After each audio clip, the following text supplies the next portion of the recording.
এই জন্যই হাসিনাকে কোনোদিন ক্ষমা করা যাবে। হাসিনা হচ্ছে মানব জাতির একটা কলঙ্ক, হাসিনা হচ্ছে মায়েদের একটা কলঙ্ক।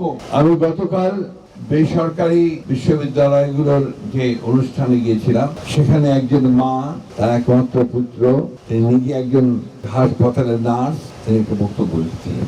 ওই বক্তব্যটা আমি ভুলতে পারছি না। তিনি দীর্ঘক্ষণ ধরে আহাজারি করে কেঁদে কেটে একটা কথাই বলছিলেন, যে ছেলেটাকে দেখে আমি স্বপ্ন দেখেছি, আমার পরিবারের স্বপ্ন দেখেছি, আমার ভবিষ্যতের সেই ছেলেটাকে ওরা কেড়ে নিয়ে গেছে, এবং কেড়ে নিয়ে গেছে একটা নিদারুণ ভয়াবহ মর্মান্তিক পাশবিক ভাবে। তাকে গুলি করে মেরেছে, পড়ে গেছে, এরপর একটা ভ্যানের মধ্যে উঠিয়েছে। বেঁচে আছে না মরে গেছে সেটাও না দেখে আরো 6-7টা লাশের সঙ্গে তাকে পড়িয়ে দিয়ে।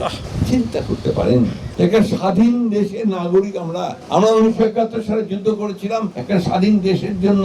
সেই দেশের পুলিশ প্রশাসন, যারা আমার রাষ্ট্রের নিরাপত্তা রক্ষার জন্য দায়িত্ব পালন করে, যাদের বেতন আসে আমাদের প্রত্যেকের ট্যাক্সের টাকা থেকে, তারা আজকে আমার ছেলেকে হত্যা করছে, পুড়িয়ে মারছে। কি নির্মম অমানবিক।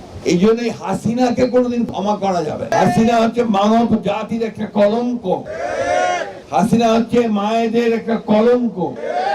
আমাদেরকে প্রথম কাজ হবে এদের বিচার করা। দ্বিতীয় কাজ হচ্ছে এই যে পরিবারগুলো, ওই যে মা যে তার ছেলেকে দেখে স্বপ্ন দেখেছিল যে তার দুঃখ দূর হবে, সেই পরিবারগুলোর পুনর্বাসনের ব্যবস্থা করা।